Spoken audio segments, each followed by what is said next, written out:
नमस्कार, माझ्या चॅनलवरती आपल्या सर्वांचं मनपूर्वक स्वागत. आजची आपली रेसिपी आहे चवीला अत्यंत स्वादिष्ट लागणारे उकडीचे आंबा मोदक.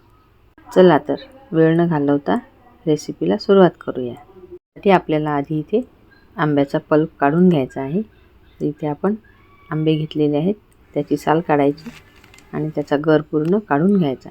ते आपल्याला 2 वाटी गर लागेल. 1 वाटी आपल्याला तांदळाचं पीठ उकळताना घालायचं आहे आणि 1 वाटी सारण बनवायसाठी. तर आपण इथे 2 वाटी तांदळाचं पीठ घेतलेलं आहे. तेच प्रमाण ठेवून आपल्याला 2 वाटी इथे पाणी घ्यायचं आहे. परंतु आपल्याला आंबा मोदक करायचा आहे म्हणून आपण यामध्ये 1 कप पाणी आणि 1 कप उकळलेल्या आंब्याचा गर घ्यायचा आहे. असे झाले आपले हे 2 कप. पाणी गरम करायला ठेवलेलं आहे. सारण बनवायसाठी आपण इथे ओलं नारळ घेतलेलं आहे. जसं सोलून घ्यायचं, नाही सोललं तरी चालेल. त्यामध्ये 1 वाटी आंब्याचा गर घालायचा आहे. ते आपण 1 कप पाणी गरम करायला ठेवलं होतं, त्यामध्ये चिमूटभर मीठ घालायचं. 1 चमचा साजूक तूप घालायचं, त्यामुळे पारी छान नरम येईल. पाणी चांगलं गरम झालेलं आहे. त्यामध्ये आपण मोजून घेतलेला आंब्याचा गर घालायचा आहे. ह्याला उकळी आल्यानंतर आपण यामध्ये तांदळाचं पीठ घातलेलं आहे. लाटण्याच्या मागच्या बाजूने छान एकत्र करून झाकून ठेवायचं आणि 5 मिनिटे मंद आचेवर चांगली वाफ येऊ द्यायची. छान वाफ आलेली आहे. आता ही उकड आपल्याला एका प्लेटमध्ये काढून छान मळून घ्यायची आहे. थोडा थोडा पाण्याचा हात घ्यायचा. गरम असतानाच थोडा थोडा कोमट पाण्याचा हात लावून मऊसूत छान मळून घ्यायचं. आता त्याचे गोळे तयार करून घेतलेले आहेत. हे असे झाकून ठेवायचे. आता इथे आपण 1 वाटी गूळ घेतलेला आहे किसून. आता एका कढईमध्ये आपल्याला 2 चमचे साजूक तूप घ्यायचं आहे. त्यामध्ये बारीक करून घेतलेला ओल्या नारळाचा चव घालायचा आणि चांगलं परतून घ्यायचं. ओलं असतानाच आपल्याला किसून घेतलेला गूळ घालायचा आहे. गूळ थोडा वितळला म्हणजे आपण त्यामध्ये आंब्याचा गर घालणार आहोत. आंब्याचा गर घातल्यानंतर याला छान रंग येईल. आता नारळाचा चव आणि गूळ एकत्र झालेला आहे. आता यामध्ये आंब्याचा पल्प घालायचा आणि छान एकजीव करून घ्यायचं. गर घातल्यामुळे आणखी हे पातळ झालेलं आहे मिश्रण. ते आता छान दाटसर होईपर्यंत आपण थोडं परतून घेऊ. तुम्ही बघू शकता गूळ आणि आंब्याचा गर याचा रंग किती छान आलेला आहे.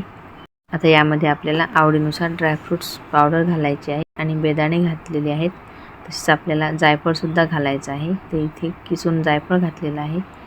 आता छान सर्व मिश्रण एकत्र करून घ्यायचं आणि हे घट्ट झाल्यानंतर फार घट्ट नाही करायचं. थंड झाल्यानंतर ते आणखी घट्ट होतं. आता कढईचं सुटत आलेलं आहे. मिश्रण आता प्लेटमध्ये काढून थंड करायला ठेवलेलं आहे. आता हे जे गोळे तयार करून घेतले यातील एक एक गोळा घ्यायचा. त्याची पारी बनवायची. फार मोठी नाही आणि फार छोटी नाही. तयार केलेल्या पारीचे आपण 2 बोटाच्या चुकटीमध्ये दाबून असे त्याला पाकळ्या तयार करून घ्यायच्या आहेत, जेणेकरून आपल्या मोदकाला सुद्धा अशा छान कळ्या दिसतील. ह्या जरी सुटत असलेल्या दिसतात तरी पण जोडल्यानंतर त्या चिकटून जातात. आता त्यामध्ये सारण भरलेलं आहे आणि व्यवस्थित असं जोडून घ्यायचं आणि वरती थोडं टोक दाबून त्याचं वरती आणायचं. अशा प्रकारे आपले मोदक हे तयार करून झालेले आहेत. तयार केलेले सुद्धा झाकून ठेवायचे. हे वाफवायसाठी आपल्याला एका पातेल्यामध्ये पाणी ठेवून चाळणीवरती हळदीची पानं ठेवायची. त्याला थोडं तूप लावायचं आणि मोदकाला पाण्यात थोडं बुडवून एक एक मोदक वाफवायला ठेवायचे. 10 मिनिटांनंतर आपण उघडून बघू आपले मोदक शिजले का ते. तुम्ही बघू शकता किती छान त्याला वरती चकाकी आलेली आहे, म्हणजे आपले मोदक तयार झालेले आहेत. हे मोदकांना तर तडासुद्धा गेलेले आहेत, एवढे छान झालेले आहेत. आता त्यावरती साजूक तूप घालायचं. जे उरलेले मोदक आहेत त्यामध्ये आतमध्ये तूप जाईल आणि चवीला खूप छान लागेल. आता हे कापून बघू आपण.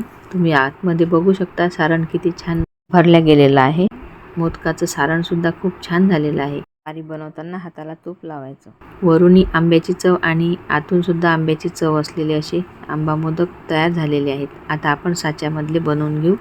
त्यासाठी साच्याला आधी तूप लावायचं. नंतर आपलं पारीचा गोळा घेऊन अशा प्रकारे आतून लावून घ्यायचा की मध्ये थोडं पोकळ ठेवायचं आणि त्यामध्ये सारण भरायचं आणि बंद करायचं.